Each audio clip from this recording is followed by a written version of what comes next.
Hello दोस्तों, आप सभी को मेरा राम राम। और हम राष्ट्रवादी नेता कर रहे थे इंडियन हिस्ट्री फर्स्ट ग्रेड की, जिसमें हमने वीडी सावरकर, बंकिम चंद्र चट्टोपाध्याय, लाला लाजपत राय जी कर लिए थे। और आज हमारा चौथा है बाल गंगाधर तिलक। तो लाला लाजपत राय आ गया, अब हम हमारा चौथा प्रमुख राष्ट्रीय नेता करेंगे, बाल गंगाधर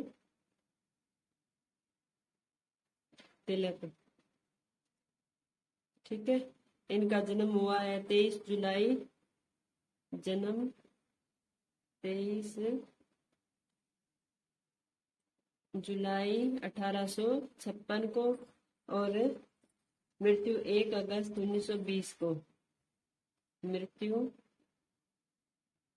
1 अगस्त 1920। ओके, आगे मैं पढ़ती हूँ, एक एक लाइन हम इस पनोरमा की बुक से करेंगे और हमारे नोट से तैयार करेंगे। प्रमुख भारतीय राष्ट्रवादी नेता और विद्वान लोकमान्य बाल गंगाधर तिलक का जन्म महाराष्ट्र के पश्चिमी किनारे पर स्थित रत्नगिरी में चिक्कल गांव में चित्त पावन ब्राह्मण परिवार में हुआ था। ठीक है, कहाँ हुआ जन्म? जन्म महाराष्ट्र के रतनगिरी चिक्कल गांव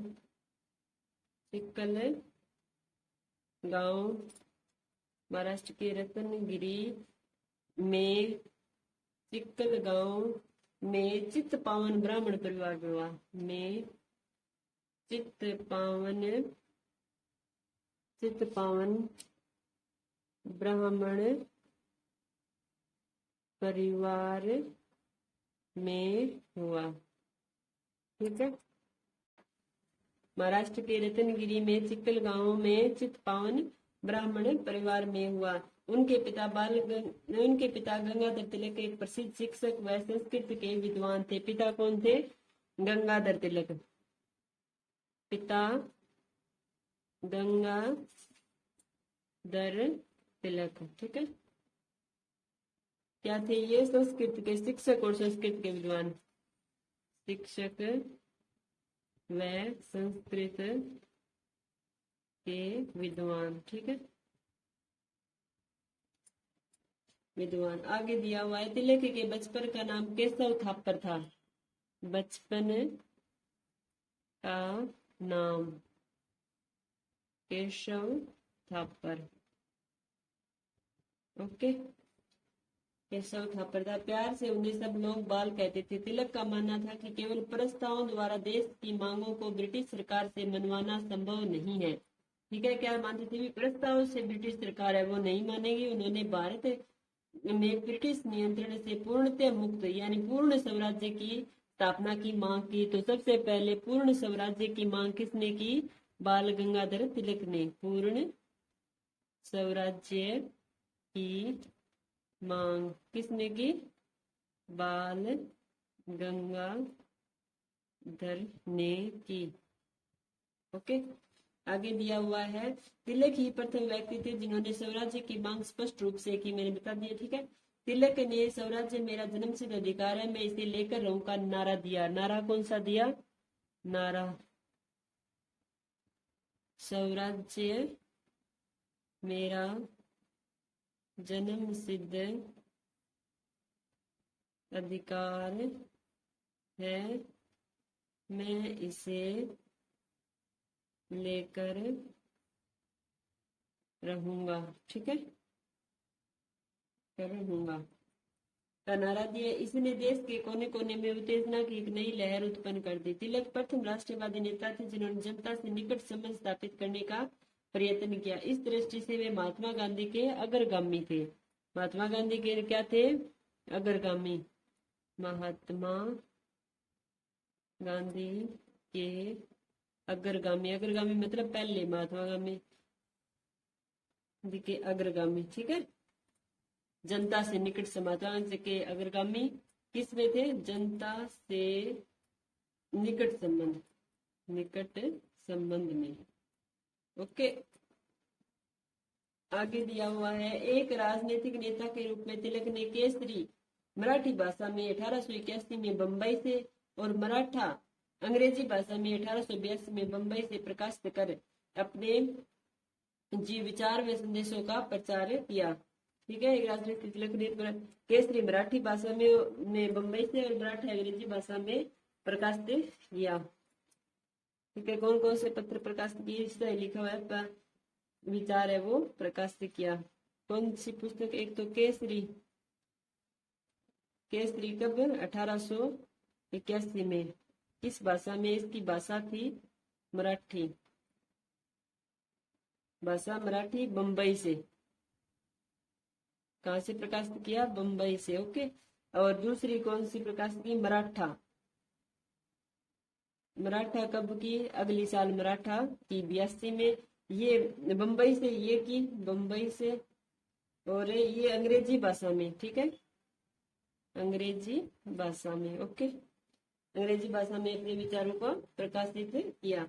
तिलक से पूर्व केसरी के संपादक गोपाल गणेश आगरकर व मराठा के संपादक केलकर थे। ठीक है, अब 81 और 82 में इसके संपादक कौन हो गए, ये संपादक। ठीक है, संपादक थे। ठीक है, तो इनसे पहले कौन थे, केसरी के संपादक, केसरी के संपादक कौन थे, गोपाल गणेश आगरकर, गोपाल गणेश आगरकर, और मराठा के संपादक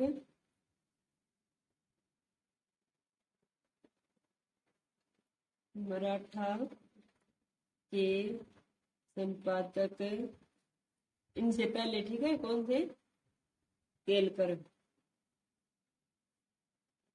ठीक है, ये कब थे, तिलक से पहले, तिलक से पहले। ओके, तिलक से पहले केसरी और मराठा के संपादक कौन थे, तो केसरी के संपादक तो थे गोपाल गणेश, केसरी गोपाल गणेश आगरकर, और मराठा के केलकर। ठीक है, संपादक थे। आगे इस उद्देश्य से उन्होंने अखाड़े, लाठी कलता, गौ हत्या विरोधी सभाएं स्थापित की। उन्होंने 1893 में गणपति उत्सव और 1896 में शिवजी मेला आरंभ किया। ठीक है, ये लिख लेते हैं, कब किया, 1893 में, तो 93 में गणपति उत्सव, और 1896 में शिवाजी मेला प्रारंभ किया।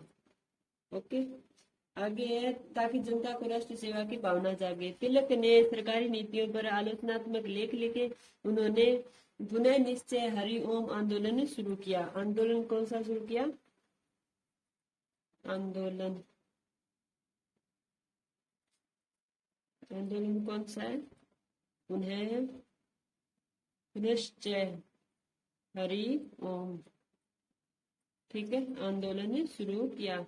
आगे 1896 में दुर्भिक्षी के समक्ष से ही उन्होंने जनता में राजनीति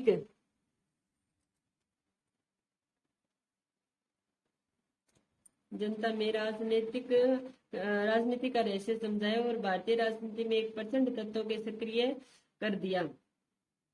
तिलक प्रथम कांग्रेसी नेता थे जो देश के लिए अनेक बार जेल गए। ठीक है, तिलक कैसे थे, प्रथम कांग्रेसी नेता, तिलक प्रथम कांग्रेसी नेता जो अनेक बार जेल गए।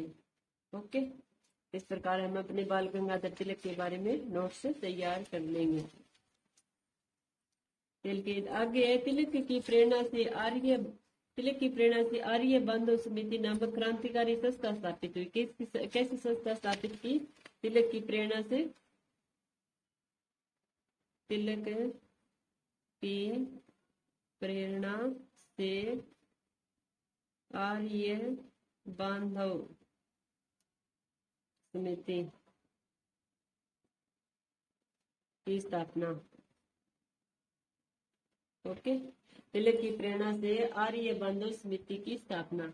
आगे दिया 1897 में 1897 में चापेकर बंधुओं ने पूना के प्लेग कमिश्नरों की हत्या कर दी तो तिलक को भी उनकी हत्या के लिए प्रेरित करने के आरोप में 18 माह की सजा दी गई। ठीक है, तिलक को कब सजा हुई, किसके जुर्म में? चापेकर बंधुओं ने 1897 में चापेकर बंधुओं ने पूना के प्लेग कमिश्नरों की हत्या की तो इस आरोप में तिलक को भी 18 माह की सजा हुई। ओके, 1897 में। आगे दिया हुआ है सर तिलक भारत के प्रथम राजनीतिक कैदी बने। ये पूछा जा सकता है, भारत के प्रथम राजनीतिक कैदी, भारत के प्रथम राजनीतिक कैदी कौन थे? तिलक। ओके, आगे दिया हुआ है तिलक की शिक्षा डेक्कन कॉलेज में हुई। उन्होंने 1900 में पुनः नवीन इंग्लिश विद्यालय स्थापित किया। ठीक है, तिलक की शिक्षा कहाँ हुई? डेक्कन कॉलेज में, और 1900 में पुनः नवीन इंग्लिश विद्यालय स्थापित किया। 1900 में पुणे में नवीन इंग्लिश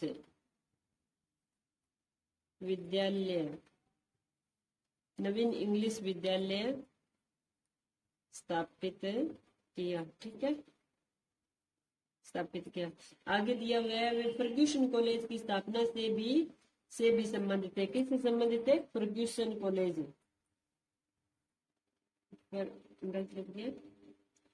फर्ग्यूसन कॉलेज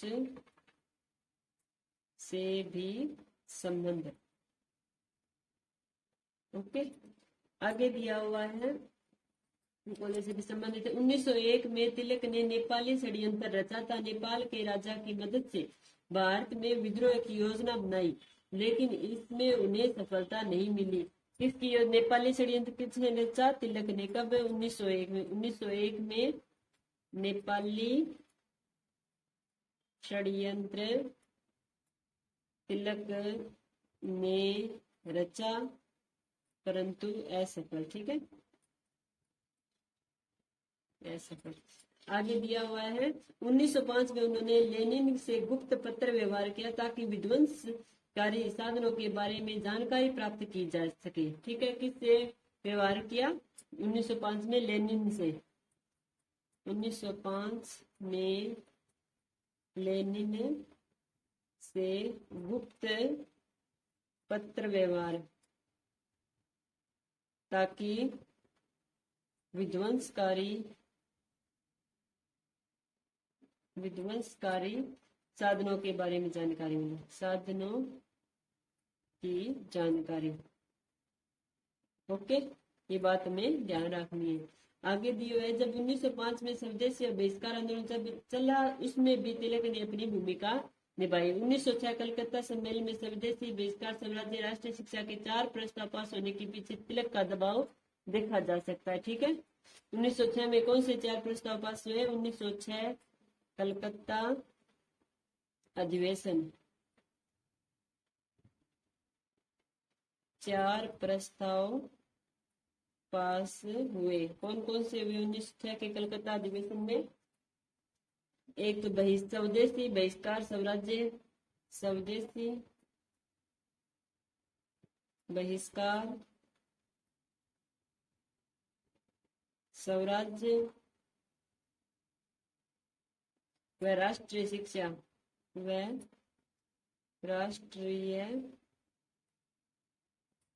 शिक्षा के 4 प्रस्ताव पास होने के पीछे किसका हाथ था? प्रस्ताव के राष्ट्रीय शिक्षा के प्रस्ताव के पीछे तिलक का हाथ। ओके, आगे दिया हुए गर्म दल के नेता थे, तो ये आपको पता है कि लाल बाल पाल कैसे नेता थे, गर्म दल के उग्रवादी नेता थे। 1907 में उन्होंने विपिन चंद्र पाल और लाला लाजपत राय के साथ के साथ कांग्रेस के अंदर गर्म दल संगठित किया। तो ये इंपॉर्टेंट क्वेश्चन हो जाता है भी, गर्म दल का गठन है वो किसने और कब हुआ? तो कब हुआ? 1906 में, नहीं 1907 में। 1907 में ये रहा, 1907 में विपिन चंद्र पाल, लाला लाजपत राय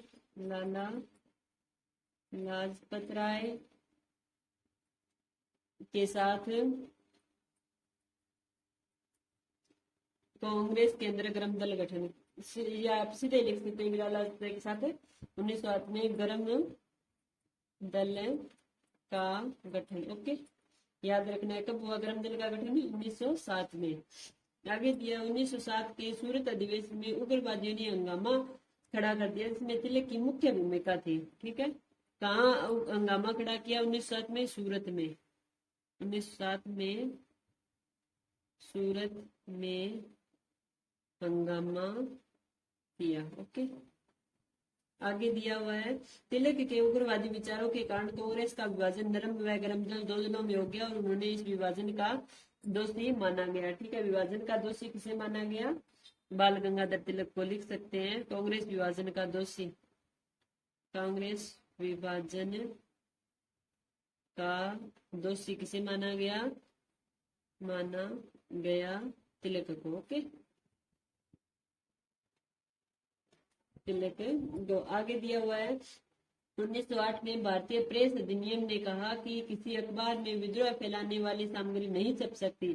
तिलक ने अपनी खबर केसरी में उत्तेजक लेख छापे, इसके लिए उन्हें गिरफ्तार कर 6 वर्ष का कारावास दिया और उन्हें वर्मा के मांडले जेल में डाल दिया। क्या अधिनियम पारित किया? 1908 में भारतीय प्रेस अधिनियम।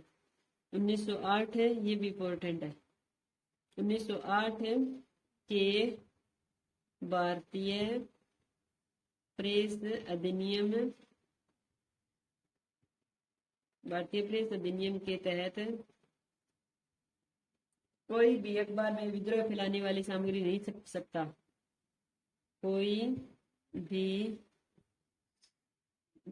अखबार में विद्रोह फैलाने वाली सामग्री नहीं छाप सकता। परंतु तिलक ने क्या किया? छापा। तो इसके तहत क्या किया? परंतु अपने केसरी के लेख में अपने अखबार, परंतु तिलक ने अपने अखबार केसरी में लेख छापे, जिसके कारण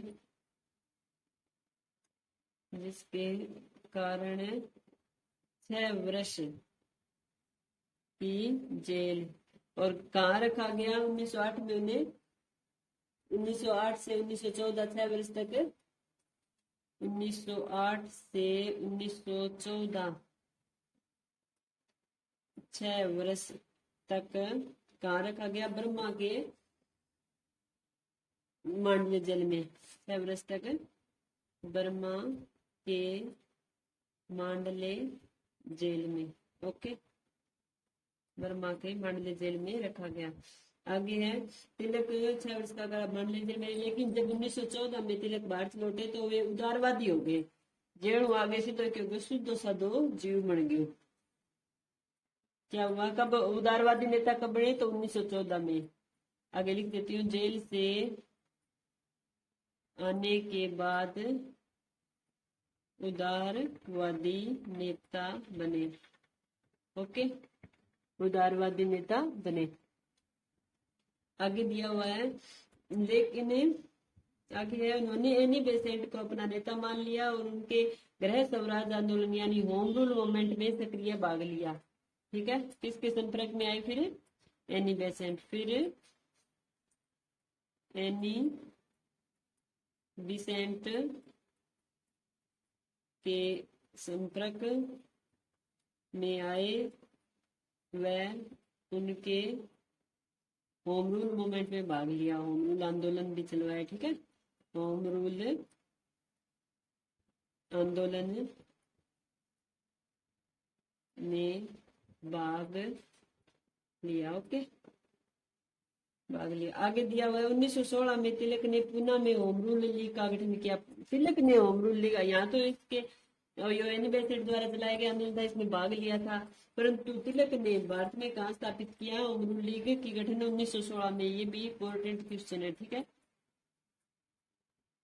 1916 में 1916 में पूना में तिलक ने होम रूल लीग की स्थापना की। ओके, 1916 में होम रूल आंदोलन चला कर उन्होंने राष्ट्रवादी आंदोलन में सामाजिक आधार को विस्तृत बनाया। वे भारत सरकार अधिनियम 1919 से संतुष्ट नहीं थे। ठीक है, 1919 अधिनियम से संतुष्ट नहीं थे। एंग्लो इंडियन नौकरशाही उन्हें विरोधी समझती थी। एक अंग्रेज पत्रकार सर वेलेंटाइन चिरोल उन्हें भारत में अशांति का जन्मदाता समझते थे। ठीक है, 1919 का अधिनियम वो काफी सही भारतीयों के लिए माना भारतीय नेताओं ने, परंतु इन्हें वो सही नहीं माना, विरोधी समझते थे एंग्लो इंडियन नौकरशाही। ये बात लिखूं क्या भाई? 1919 भारत सरकार अधिनियम से भारत सरकार अधिनियम 1919 से असंतुष्ट थे।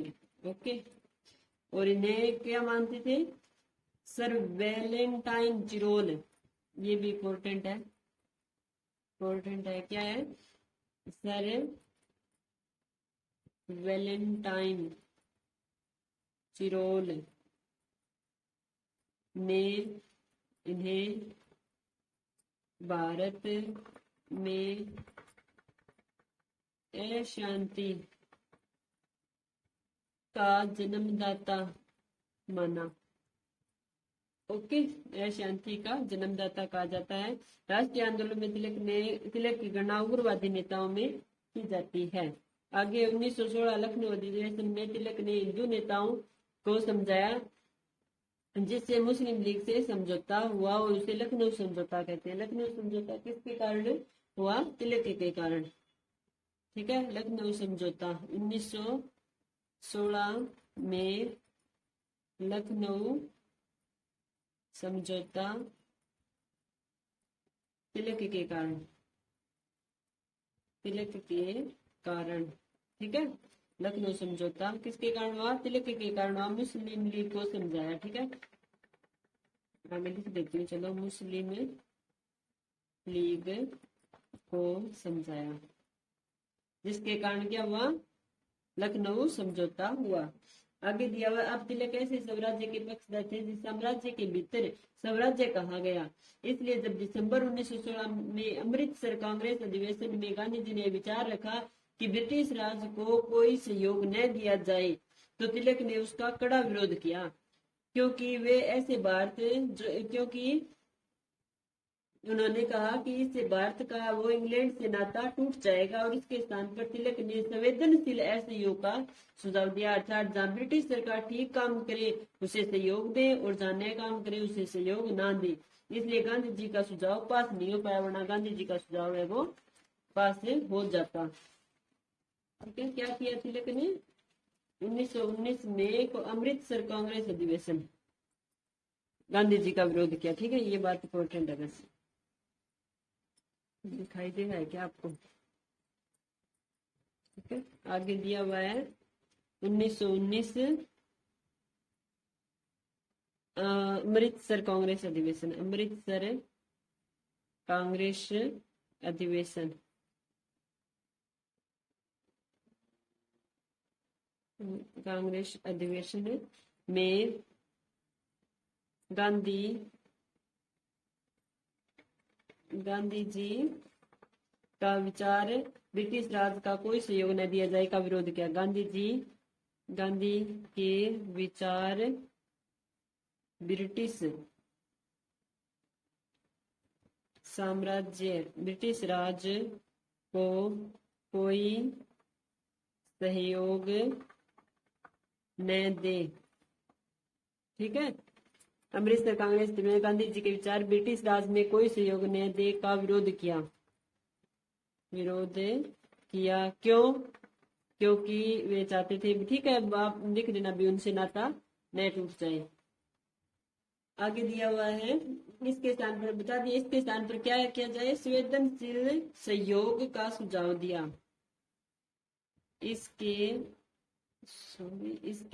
स्थान पर संवेदनशील असहयोग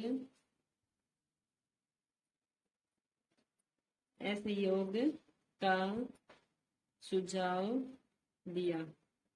ठीक है, आगे दिया हुआ है, इस प्रकार बाल गंगाधर तिलक भारत के प्रमुख नेता, समाज सुधारक, स्वतंत्रता सेनानी, ये भारतीय संग्राम के पहले लोकप्रिय नेता थे। इन्होंने सबसे पहले भारत में पूर्ण स्वराज्य की मांग उठाई। इनका कथन स्वराज्य मेरा जन्मसिद्ध अधिकार है और मैं इसे लेकर रहूंगा बहुत ही प्रसिद्ध है। ठीक है, ये हमने पढ़ लिया है। इन्हें आदर्श से लोकमान्य कहा जाता है। इन्हें हिंदू राष्ट्रवाद का पिता और भारत का बेताज बादशाह कहा जाता है। ये भी इनके उपनाम लिख लेते हैं। ठीक है, तिलक को क्या कहा जाता है, तिलक को हिंदू राष्ट्रवाद का पिता, हिंदू राष्ट्रवाद का पिता, और क्या कहा जाता है, भारत का बेताज बादशाह है। आगे दिया हुआ है, तिलक प्रकांड विद्वान भी थे। Arctic home of the Aryan, tenets of the new party और गीता रहस्य उनकी दो प्रमुख पुस्तकें हैं। ये दो क्विज में 3 बता दी। ठीक है, पुस्तकें, तिलक की पुस्तकें कौन कौन सी है, एक तो है Arctic home of the Aryan और tenets of the new party. ठीक है, tenets of the new party. Okay, और कौन सी है, गीत रहस्य। ओके, प्रमुख पुस्तक, अंग्रेजी शिक्षा के ये घोर आलोचक थे और वे मानते थे कि ये भारतीय सभ्यता के प्रति अनादर सिखाते। उन्होंने दक्कन शिक्षा सोसाइटी की स्थापना की। किसकी स्थापना की, दक्कन शिक्षा सोसाइटी की स्थापना की। ओके, आगे दिया हुआ है, तिलक ने मराठी में मराठा दर्पण केसरी नामक दैनिक समाचार पत्र निकाला। कौन सा समाचार पत्र निकाला, मराठी में मराठा दर्पण केसरी, मराठी में मराठा दर्पण केसरी दैनिक समाचार पत्र निकाला। ठीक है, आगे देखते हैं क्या दिया हुआ है इसमें। आगे दिया हुआ है, वे जल्दी ही बहुत ही लोकप्रिय नेता हो गए। तिलक ने अंग्रेजी सरकार की क्रूरता और भारतीय संस्कृति के प्रति हीन भावना की बहुत आलोचना की। इन्होंने मांग की कि ब्रिटिश सरकार तुरंत भारतीयों को पूर्ण स्वराज्य दे दे। तिलक भारतीय राष्ट्रीय कांग्रेस में शामिल हुए। गर्म दल में तिलक के साथ लाला लाजपत राय, विपिन चंद्र पाल शामिल थे। आगे दिया हुआ है, 1916 से 1918 में एनी बेसेंट और मोहम्मद अली जिन्ना के साथ Akhil Bharatiya home rule league की स्थापना की और वे बाल विवाह के विरोधी थे। किसके सहयोग से स्थापित की, 1916-18 में। बता दिया, होम रूल लीग की तो स्थापना मैंने एनी बेसेंट के साथ लिख ले, ये एनी बेसेंट के साथ होम रूल आंदोलन में जुटे और 1916 में लिखा हुआ पुना ने तिलक में होम रूल लीग की स्थापना की। ठीक है, तो 1823 में any Besant Mohammad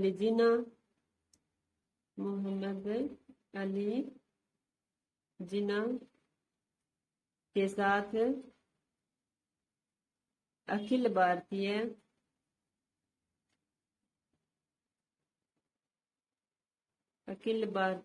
home rule league की स्थापना, होम रूल लीग की स्थापना, ओके, स्थापना की। और बाल विवाह के विरोधी, बाल विवाह के विरोधी, ओके। आगे दिया हुआ है 1 अगस्त 1920 को बंबई में तिलक की मृत्यु हुई। मृत्यु कब हुई? मृत्यु बंबई 1 अगस्त 1920 को। ठीक है, 1 अगस्त 1920। आगे दिया हुआ है उन्हें श्रद्धांजलि देते हुए महात्मा गांधी ने कहा, आधुनिक भारत का निर्माता और नेहरू जी ने भारतीय क्रांति के नेता के जनक किसे माना जाता है? वेरी वेरी इंपॉर्टेंट क्वेश्चन है ये दोनों ही। ठीक है, महात्मा गांधी ने तिलक को क्या कहा? आधुनिक भारत का निर्माता, आधुनिक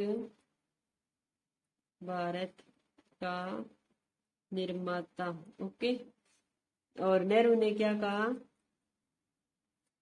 नेहरू ने क्या कहा? भारतीय क्रांति के जनक, भारतीय क्रांति के जनक, ओके।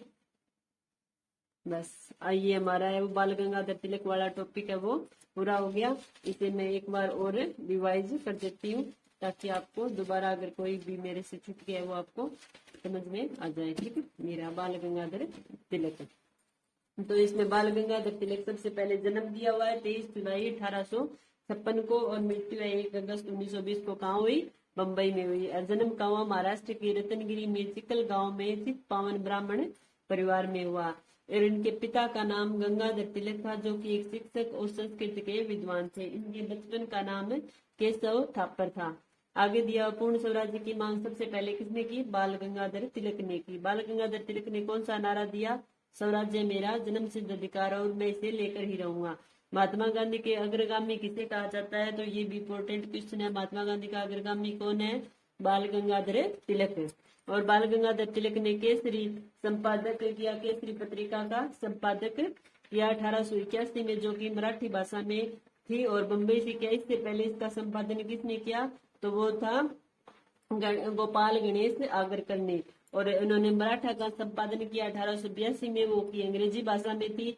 और इससे पहले मराठा का संपादक कौन करते थे? केलकर करते थे। ठीक है, आगे दिया 1893 में उन्होंने गणपति उत्सव आरंभ किया और 1896 में उन्होंने शिवाजी का मेला प्रारंभ किया। इन्होंने एक आंदोलन भी चलाया जिसका नाम था पुनश्चय हरिओम, ओके। आगे दिया हुआ तिलक प्रथम कांग्रेसी नेता थे जो अनेक बार जेल गए। कैसे नेता थे? प्रथम कांग्रेसी नेता जो कि अनेक बार जेल गए। आगे दिया हुआ है तिलक की प्रेरणा से आर्य बांधव समिति की स्थापना हुई। किसकी स्थापना हुई? आर्य बांधव की। आगे 1897 में चापेकर बंधुओं ने पुणे में प्लेग कमिश्नरों की हत्या की, तो इस आरोप में तिलक को भी 18 माह की सजा हुई, ओके। आगे दिया भारत के प्रथम राजनीतिक कैदी किसे माना जाता है? वेरी वेरी इंपॉर्टेंट क्वेश्चन है, तिलक को माना जाता है। आगे तिलक की शिक्षा कहाँ हुई? तो डेक्कन कॉलेज में हुई। आगे दिया 1900 में उन्होंने पुणे में नवीन इंग्लिश विद्यालय की स्थापना की और इनका संबंध किस कॉलेज से है? फर्ग्यूसन कॉलेज से भी इनका संबंध है। 1901 में नेपाली षड्यंत्र रचा। तिलक ने भी अंग्रेजों को बाहर निकालने के लिए कौन सा षड्यंत्र रचा? नेपाली षड्यंत्र रचा, जो कि सफल नहीं हुआ। 1905 में उन्होंने लेनिन से गुप्त पत्र व्यवहार भी किया। किसके लिए किया? विध्वंसकारी साधनों की जानकारी के लिए किया। आगे दिया 1906 में कलकत्ता अधिवेशन हुआ जिसमें 4 प्रस्ताव पारित हुए। एक तो स्वदेशी, एक बहिष्कार, एक स्वराज्य, एक राष्ट्रीय शिक्षा नीति, जिसके पीछे किसका हाथ था? तिलक का। आगे दिया हुआ इंपॉर्टेंट क्वेश्चन है कि 1907 में विपिन चंद्र पाल के साथ और लाला लाजपत राय के साथ इन्होंने गर्म दल का गठन किया। और आगे है सूरत में हंगामा किसने किया? तिलक ने किया। कब किया? 1907 में। आगे दिया हुआ है कांग्रेस विभाजन का दोषी किसे माना जाता है? अभी कांग्रेस का विभाजन हुआ 1907 में, एक गर्म दल एक नरम दल, जो भी किसके माना जाता है? तिलक को माना जाता है। आगे 1908 में भारतीय प्रेस अधिनियम के तहत कोई भी यानी कौन सा अधिनियम? 1908 में पारित भारतीय प्रेस अधिनियम के तहत कोई भी अखबार में वो एक लेख विद्रोह का लेख नहीं छाप सकता, परंतु तिलक ने अनेक लेख छापे अपने किसी अखबार में? केसरी अखबार में, जिसके कारण उन्हें 6 वर्ष के लिए जेल जाना पड़ा। कब? 1908 में। 1908 में कब तक हुआ? 1914 तक, यानी 6 वर्ष तक, 6 साल तक बर्मा के मांडली जेल में रहने के कारण वो तिलक जी कैसे हो गए? उदारवादी नेता। आगे दिया उदारवादी नेता होने के बाद वो किसके संपर्क में? एनी बेसेंट के संपर्क में आए और वहां उन्होंने होम रूल आंदोलन में भाग लिया। फिर उन्होंने तिलक ने पुणे में 1916 में होम रूल लीग की स्थापना की। आगे है भारत सरकार अधिनियम 1919 से तिलक जी कैसे थे? असंतुष्ट थे। आगे एक इम्पोर्टेंट स्टेटमेंट और है, जो सर वैलेंटाइन चिरोल ने कहा है कि भारत में अशांति का जन्मदाता कौन है? तिलक। किसने कहा है? वैलेंटाइन चिरोल ने अशांति का जन्मदाता किसे माना है? तिलक को। आगे 1916 में लखनऊ समझौता हुआ, जो किसके कारण हुआ? तिलक के कारण हुआ। तिलक ने मुस्लिम लीग को लखनऊ समझौते के लिए मनाया। ओके, आगे दिया हुआ है 1919 में अमृतसर में जो कांग्रेस अधिवेशन हुआ, उसमें तिलक ने गांधी के विचार ब्रिटिश साम्राज्य को कोई भी सहयोग न दे का क्या किया?